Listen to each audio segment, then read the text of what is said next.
This is Retirement Roadmap Radio with Mark Fricks from Master Plan Retirement Consultants.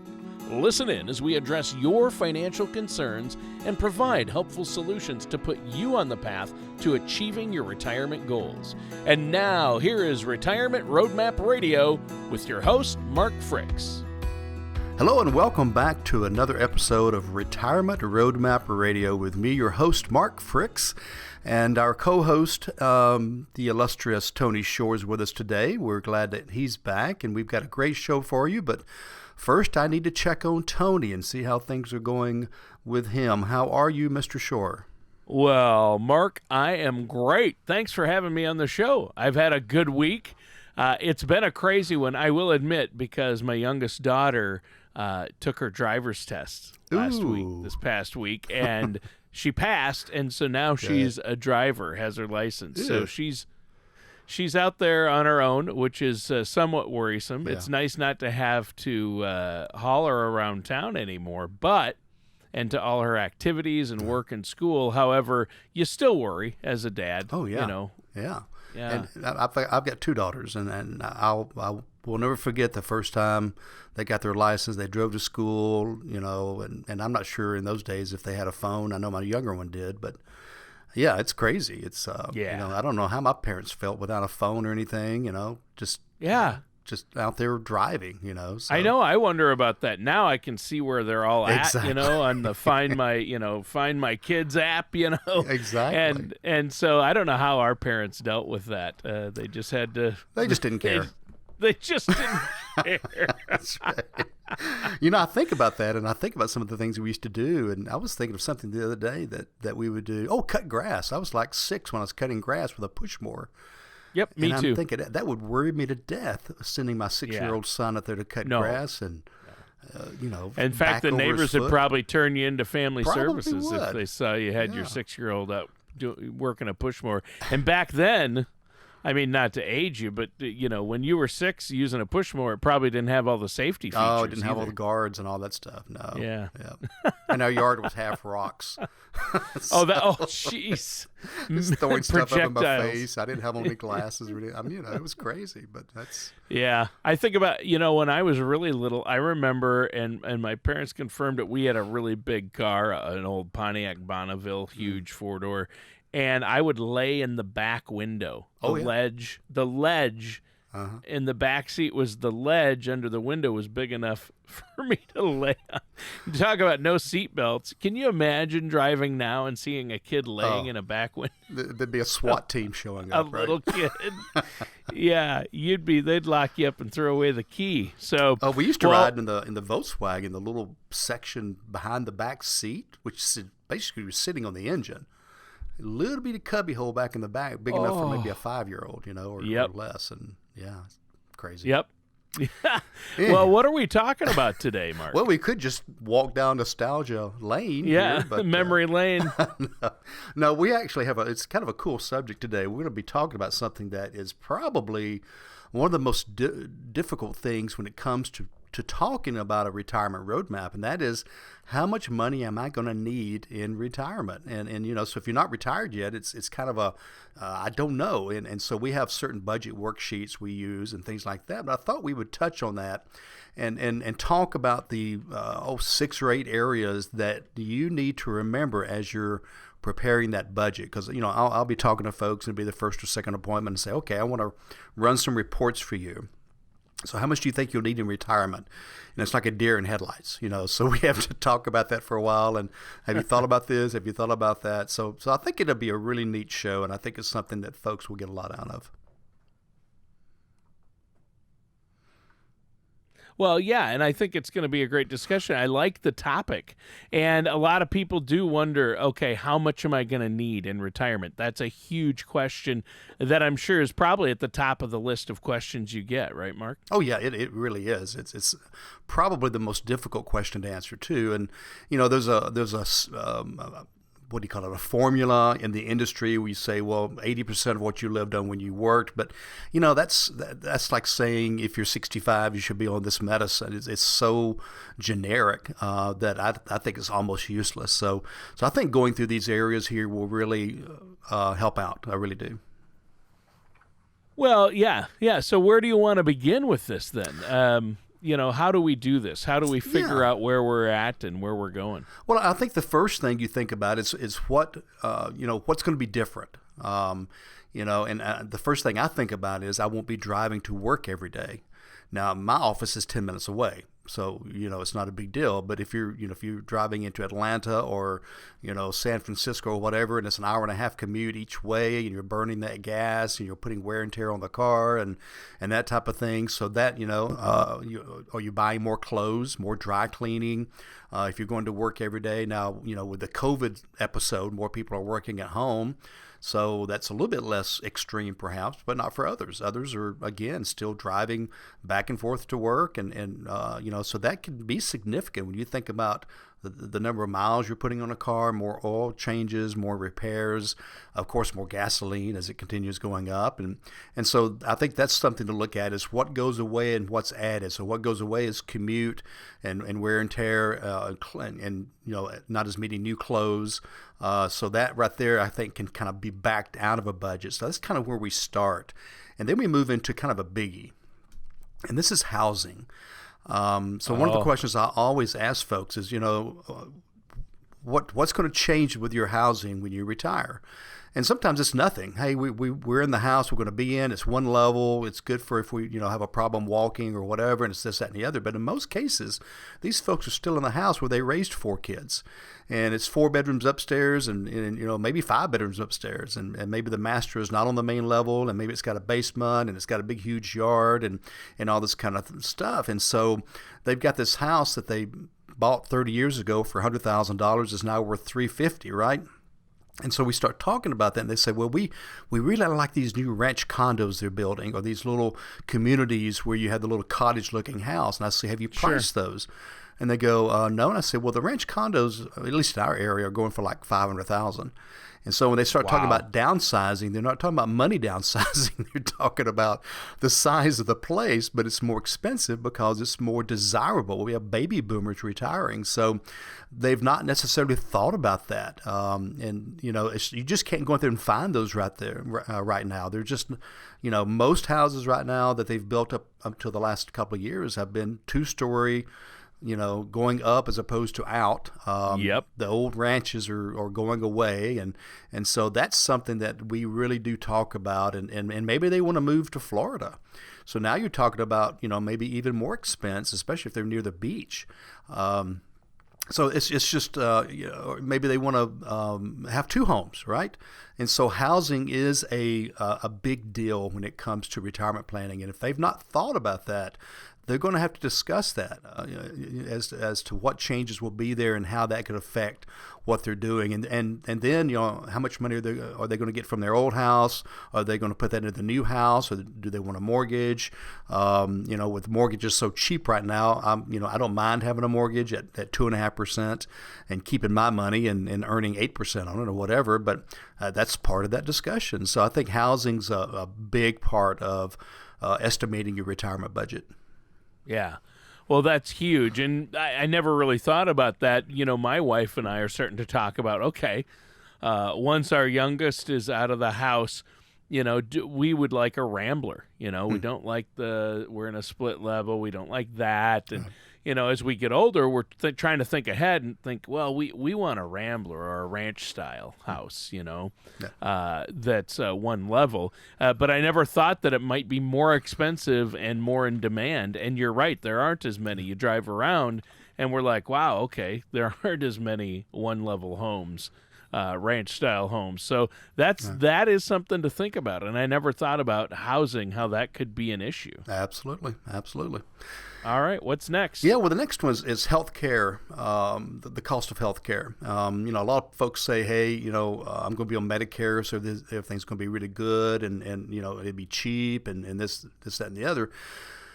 So let's talk about Medicare for a minute. So, the cost of Medicare, Part A, Medicare is already paid for. If you look at your check now, it has a Medicare Part A deduction on it. So you're paying for it as you work. So no worries with that. But Part A only covers hospital. I mean, that's pretty much facility insurance. Part B is what takes care of all the other medical charges, doctor visits, x-rays, things like that. And this year, I believe it's $145 and a few cents per month per person. So you're talking about almost $300 a month. And maybe before this, your company was paying for your health insurance, or most of it. So now that you've got $300 a month coming out, and that does go up pretty much every year, by the way. And it seems to go up the same amount as the cost of living goes up on Social Security, by the way. I don't know if that's true or not, but it seems that way. So you've got that, and then we still aren't talking about Part D, which is prescription drug coverage, which I've seen anywhere from $10 to $50 a month per person, right? And then you're going to want some kind of a Medigap or Medicare supplement to take care of all those deductibles and things like that will slip in. There's some type of a donut hole that you got to pay out of pocket for a while before it kicks back in again. And so that supplement can run anywhere from a couple of dollars a month to I've seen people pay $300 or $400 a month for that each. And so now, we're kind of estimating, I'd say at least $5,000 a year for health care. And a lot of people haven't thought about that. And, they're like, hey, you don't have to worry about that anymore, but that's not true. And so health care and Medicare premiums, and I've not even gotten into deductibles yet that have to come out of pocket. And so that's something else. And then, I realized this a couple of years ago. My parents are in their 80s, and it seems like their biggest cost right now is dentistry, hearing aids, things like that aren't covered really by anything unless you go out and buy a dental policy, which is typically worthless. But, they go to the dentist to get a crown. It's $2,000.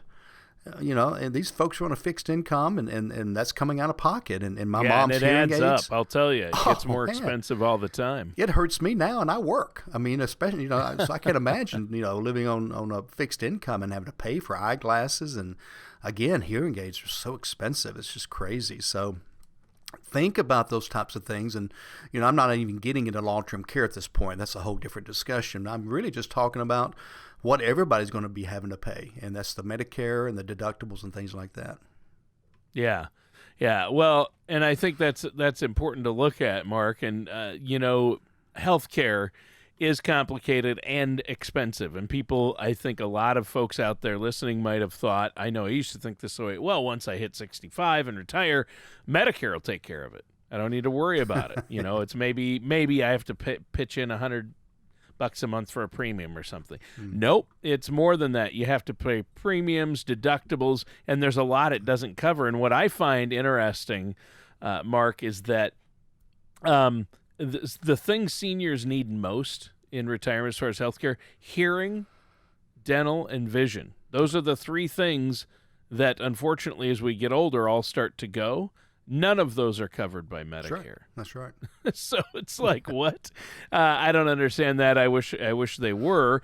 Hearing aids are so expensive. But I know this because my parents and other people that have gotten them. Yep. So what's next on the list of things we need to get that retirement, estimating that retirement budget? Well, I do have one idea on the hearing aids. I wonder if Goodwill... Okay. Does Goodwill carry hearing aids?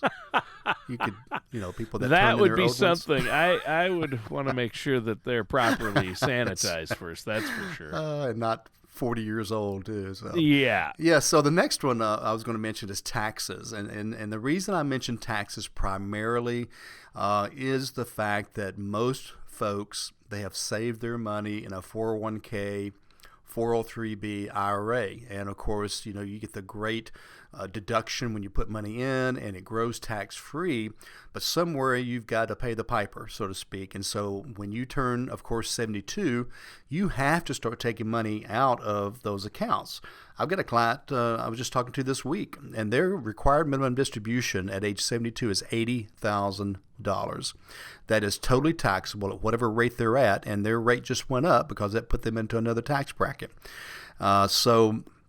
And even if you're not, even before 72, if you're having to live on some of that 401k and IRA, which many people will have to, that's fully taxable. And so a lot of people think about, well, I'm going to be in a lower tax bracket when I retire. Seldom do I see that, because most people want the same income in retirement or close to it to maintain their lifestyle and to be able to do all the other things they want to do, like travel and buy hearing aids and everything else. So if you're near the same level and yet your income is so totally taxable, you're not getting a tax benefit by putting money into a 401k anymore. So that's something else. So I think taxes can be underestimated in retirement for sure. Yeah. Yeah, taxes, they always come up, and no matter what the conversation is, if it deals with money or retirement or both, taxes. Oh yeah, you got to pay the piper, so to speak. So that's a big one. So healthcare, taxes, housing. Wow, 3 heavy hitters right there in estimating your retirement budget. No wonder you have a job, Mark, as a financial services professional. You can't go this alone. There's a lot to take into consideration here, and I think that's really important. And if our listeners do want to get a hold of you, they can set up a no-cost, no-obligation consultation to get a plan in place and see where they're at. What's that number they can call? Yeah, well, the great number to call would be 770-980-9262, and basically just say, hey, I want to take advantage of that complimentary consultation. Typically, we do it virtually. That way, you can just ask me whatever you want to ask me. I can actually, the offer this week is to send you a post-retirement budget planner, and that will help folks maybe begin getting numbers lined up and just request that. Also, Tony, I think a great place to go is the website, because our website, we have put a lot of work into it, and now right there on my front page, you can press a button and my calendar pops open, and you just pick a time and a day, and I've even got evening appointments and a Saturday appointment every 2 or 3 weeks.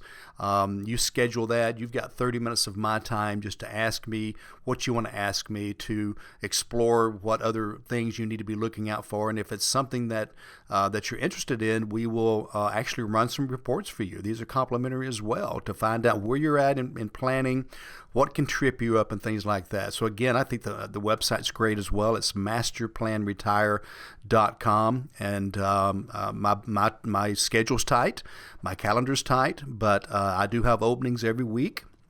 So just go ahead and get in there and take advantage of that, and even on the weekend. So that's our show airs on the weekend, and so just pop on there, and our website's open 24/7. So that's a great way. So Master Plan Retire is a great place to go. All right, that sounds great. Now, where are we on the list of things that we need to plan for our budget? Well, I think the next one is food, and this was one that you have to be careful with, because a lot of folks are like, well, they've got senior discounts, and we're going to eat at home more because we're not working, and so we're home and we can cook and things like that. But I know that when my mom and dad retired, my dad looked at my mom and said, you've been cooking all these years. Now that I'm retired and you're retired, I think we should, I don't want you cooking as much, so we're going to go out to eat more. So, you could actually spend more money in retirement, with that, by going out more often. Now, you may save money. Again, if you're doing senior discounts and you're not eating lunch out at work, you could save money. So that's something you've got to have a discussion about. Is this something, hey, we got more free time, therefore we seem to, we want to hang out with our friends and go over to that new restaurant and this thing or the other? Or is it something we're going to, we're going to stay home, cook together, enjoy that time together, and maybe save some money that way as well? So this is one that could be more or less. So you really need to have kind of a discussion about how that's going to look. So food is definitely something that could change when you retire. Well, yeah, that's true. Food expenses are something you do have to consider, and a lot of people might not be considering that, and maybe if you're eating out more or need more particular foods, you got to watch those costs as well. That's huge in estimating a retirement budget. What's next on the list? Well, next one, I'm going to group together entertainment and travel. So you've got more time on your hands, and so therefore, you want to enjoy life. The reason you retired was to do stuff, and it could be hiking, which is not very expensive. It could be museums and movies, which is a little bit. It could be traveling to Europe, which is a lot. It could be a combination of all of that. And so what do you see yourself doing? You're not working 40 hours a week. So what are you doing with your time? What if you're playing golf 3 times a week? Hey, golf's not cheap, right? And so that gets expensive. What if you've joined a travel club? What if all these things will, again, it's an individual situation. That's why I can't tell somebody, hey, you're gonna spend 5% of your budget on entertainment. We don't know that. That's why we can have that discussion. And part of our original discussion when we are taking on a new client is, what are you going to do with your free time? What's your purpose in life? What's your hobbies? Are you going to turn your hobbies into something to make money with? Are what's going on here? So that's, again, entertainment and travel can be a big part of change in retirement. And typically it's more because we have more time on our hands. Yeah. Yeah. And I think that's really important. And obviously, we need to consider these things. You do have more time, and travel, that is really expensive. Oh, yeah. I mean, obviously, maybe healthcare is going to be your number one expense, or housing, but travel could be up there as well, because a lot of people travel in retirement. I heard a statistic, and it's like 99% of baby boomers say they want to travel when they retire. Literally, it was that high. Yeah, I can back that up, because when I ask folks, hey, what does your retirement look like? Almost always the first word that comes out of their mouth is travel. And yeah, maybe vacations, it's locally, or going to see relatives, or national parks, right, or cruises, exactly. Whatever it is. I'll tell you what, I don't know if you've looked at hotel costs around the globe, gas prices, all these things make travel very expensive. And, as things open up, people are going to be able to travel more again. And, right, and with the vaccinations, it looks like that's happening. So I just think that's a huge one. I mean, entertainment, yes, that can add up, but travel is immediately expensive. So that's going to be a big expense for a lot of people, especially if things open up and you can travel to other countries again, right, like go to Europe and that type of thing. That's going to be a big one for a lot of folks out there. So what do you have for us next? Well, the last one, and technically I've got 2 more, but the last big one is grandchildren. And so, right after travel, it's like I'm going to spoil my grandchildren. And that means taking them places. That means buying them things. Maybe you want to set up a college fund, for your grandchildren. Maybe you want to help them provide health care, maybe, or again, going back to travel, if they live in, Chicago and you live in Atlanta and you want to go see them once a quarter, that's travel costs, which technically is because of the grandchildren. You got 3 kids and they've all got children, and they all live in different parts of the country. You can see that can get pretty expensive, but that's what I hear a lot of folks say as well. I'm going to spoil, and usually it's the wife, it's the female, and she'll say, I'm going to spoil those grandchildren, and so, and that many times means, what can I buy them? What can I give them? I've got one couple, they, each grandchild that reaches a certain age, and maybe 14, maybe 16, they get to pick a trip. And it's just the grandparents and that grandchild go wherever it has to be in the continental U.S. But, one child wanted to go to New York City and see a Broadway play. Well, imagine what that would cost, staying downtown. The play itself is probably $100 a ticket, right? And then, of course, the cost of food. So I think grandchildren can be a big one. And then the last one is just leaving a legacy. Do you want to try to save money to leave children and grandchildren and leave something, and so therefore you may be putting money away, to do that as well. So that kind of ties into grandchildren, which is why I said there was like one more that I wanted to mention, but it ties into leaving a legacy as well. So as you can see from these areas, and these are just some of the major areas, that there are a lot of things that will affect your budget and make it different than when you were working. Yeah. Well, there you go, and I think that's really important. Now, we're almost out of time for today's show. Do you have one more left for us? No, I don't. Good. You covered them all. All right. That's right. That's right. I was off in my count by one. No, I it's guess. all right. I was trying to scratch my head and say, what else? And then, Well, you combined one there. I guess that's where I did. that's where I failed. Great show today, Mark. Why don't you let our listeners know before we go how they can get a hold of you to get this budget in place? Yeah, absolutely. Again, a great way to do it is just go to the website, masterplanretire.com. Just, choose the little logo that says schedule an appointment, and my calendar pops up. If you're more of a phone person, then the website has our phone number, has our address, has our email address, all of that.